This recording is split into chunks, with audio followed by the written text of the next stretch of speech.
We welcome you into the Paul Edwards program on this Friday the 13th. All across southeastern Michigan, northwest Ohio, parts of Ontario, Canada even, and streaming live from anywhere in the world at WMUZAM1200.com. Glad you could spend a little bit of your Friday the 13th with us here on the Paul Edwards program. Isn't it interesting how the world gets very religious on days like this? And by religious, I mean superstitious. Because superstition for people who don't know Jesus really is the only religion they have. They wish each other luck. When tragedy happens, they don't have, unbelievers don't have a center in the sovereign purposes of an eternal God. They've got to look at things like Friday the 13th. And then today, what you're going to hear, you've already heard it yesterday, probably the day before, in the various news media that you consume. You're gonna get a lot of talk on the news media about the full moon coinciding with Friday the 13th.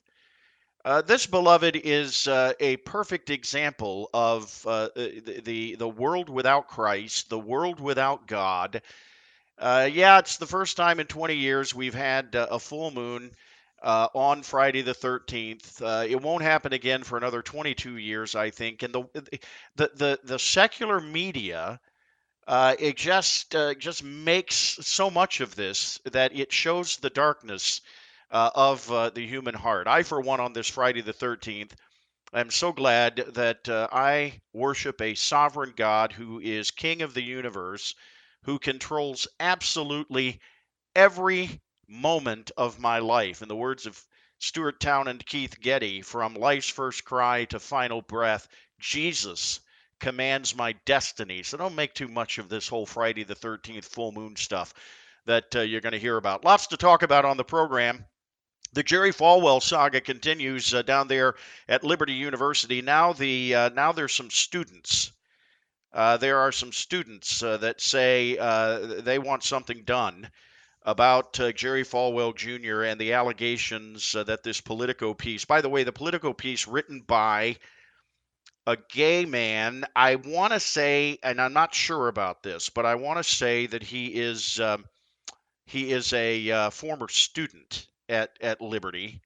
Unnamed sources, being praised from a lot of people saying, it's the best piece of investigative reporting on Liberty University and Jerry Falwell Jr. that's ever been written.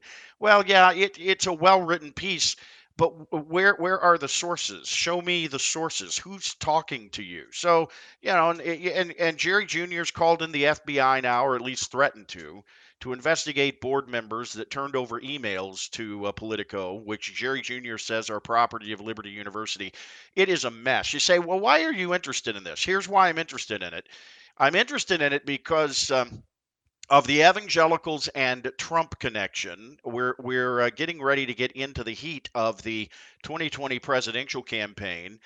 And I think Jerry Falwell Jr. is representative of the evangelical Trump supporter that, frankly, from my perspective, and this is just my opinion, frankly, has abdicated the prophetic role of the church when it comes to political engagement, and rather than prophetically engage with politics, they're right in the same camp with politics, and that's very nuanced. There's a lot to be said about that. 313-272-5600, the phone number here on the Paul Edwards program, live Monday through Friday at 1 here on WMUZ AM 1200, the Salt of Detroit. Reformation Charlotte, who is, and they're listening, by the way. They're mad at me because an hour before the show started, I tweeted that I would be talking about this, and I'm asking the question, is Reformation Charlotte the new Sanhedrin? The Sanhedrin, of course, the Council of 70 that basically took God's law in the Old Testament and expanded it out, found all of the exceptions, kind of made their own rules to go along with what the Bible clearly said. And Reformation Charlotte, in the wake of Jarrid Wilson's, the popular megachurch pastor out there at Harvest Christian in Riverside, California, committed suicide Monday night.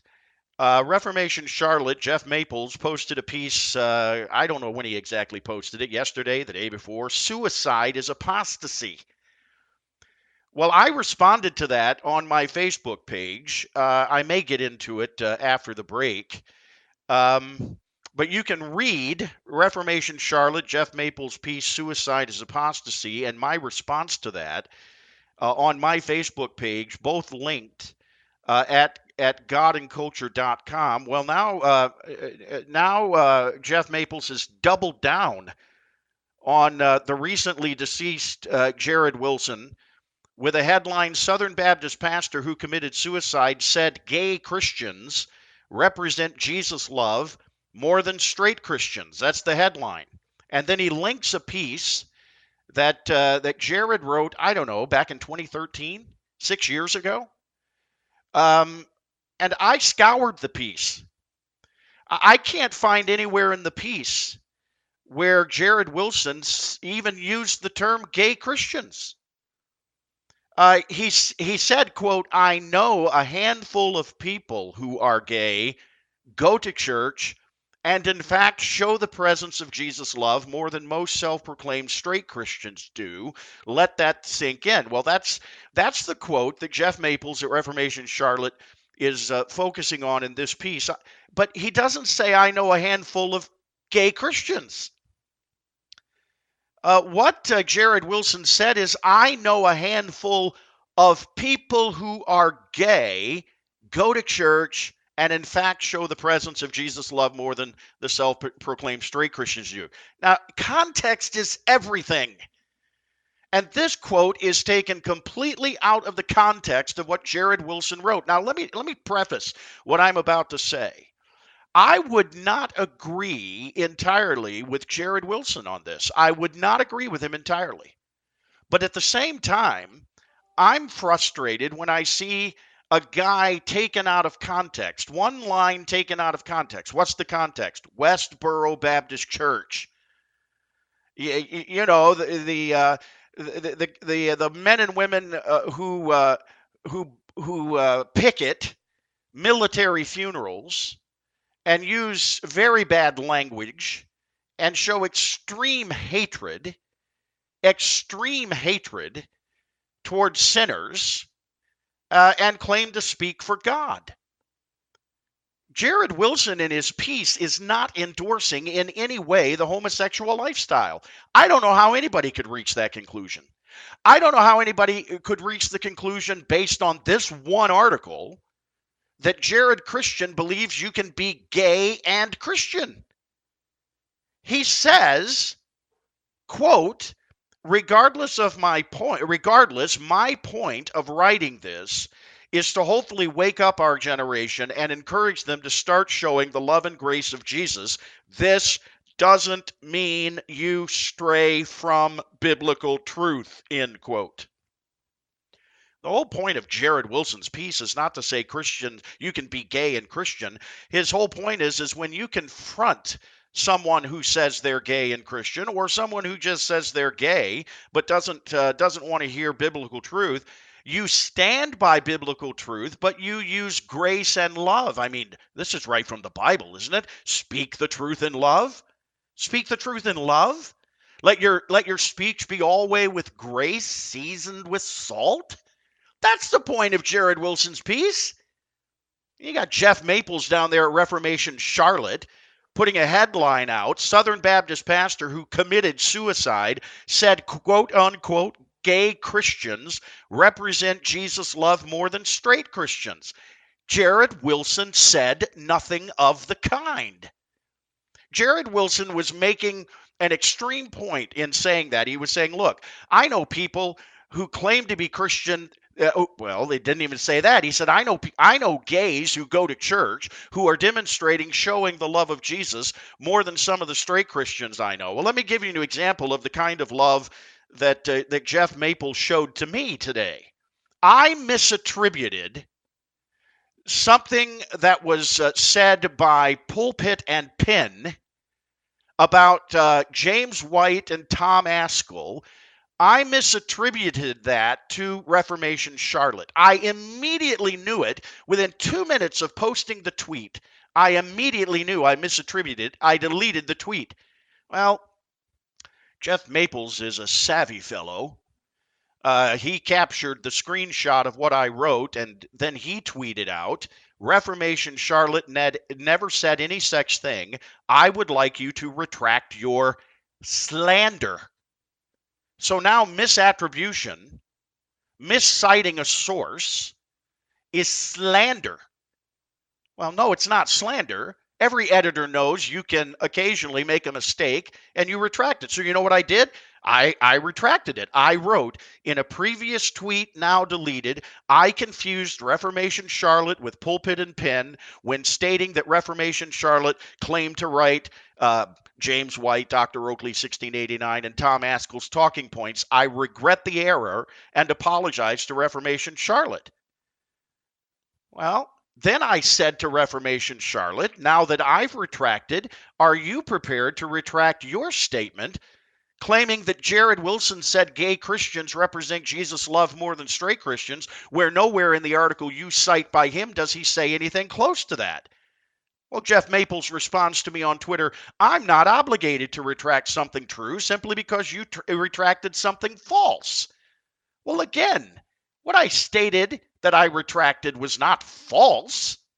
It was a misattribution. There's a big difference between misattribution and slander, intentionally saying something false.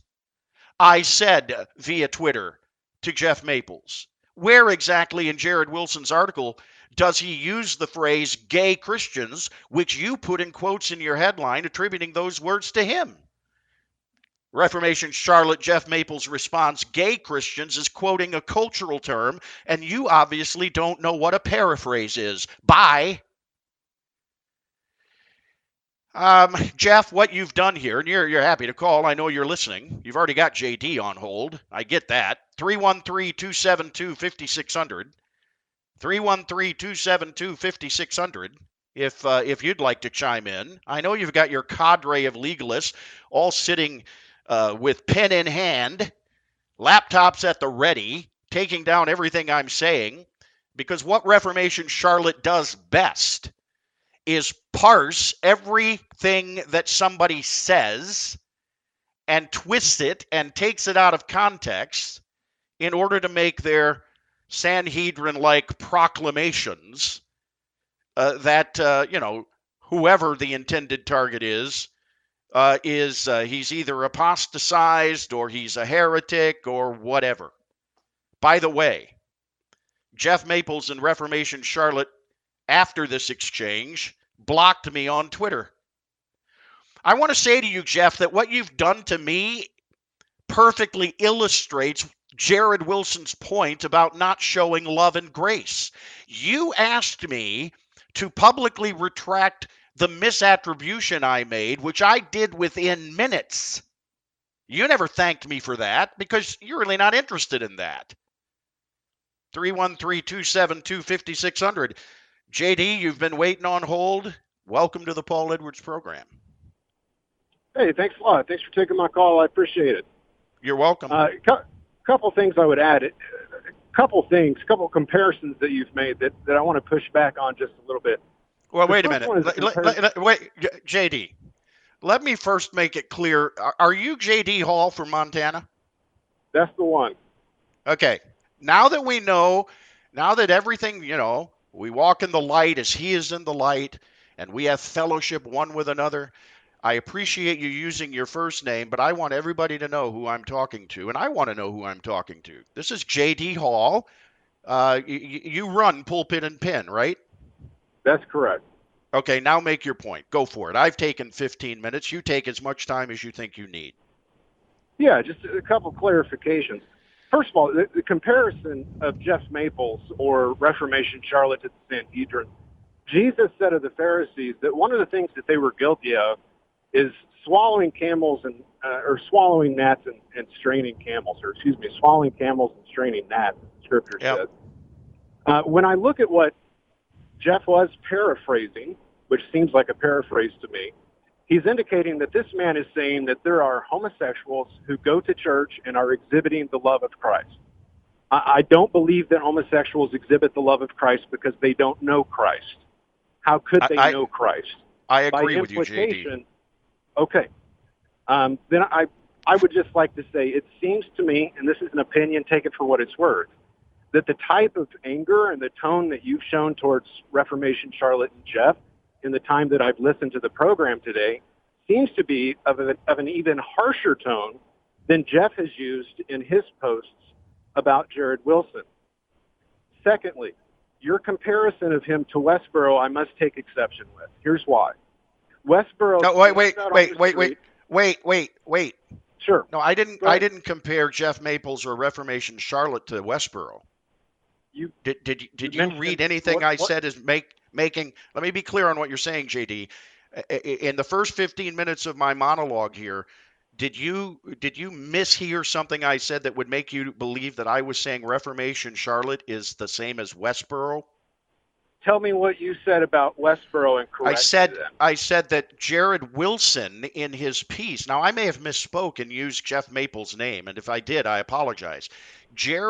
What I said was Jarrid Wilson in the piece that Jeff cites in his piece on Jarrid Wilson is interested in his whole context is the Westboro Baptist Church type of protests of military funerals.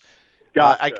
I can't use the language that Westboro uses. You're quite familiar Gotcha. with it. I I understand. was Sure. I was saying I was not making a comparison between or Okay. aligning or Okay. saying that Reformation Charlotte is anywhere like Yeah. Westboro. I would not have that kind of that's not even in my heart. Yeah. You Well, just please misheard me. forgive me.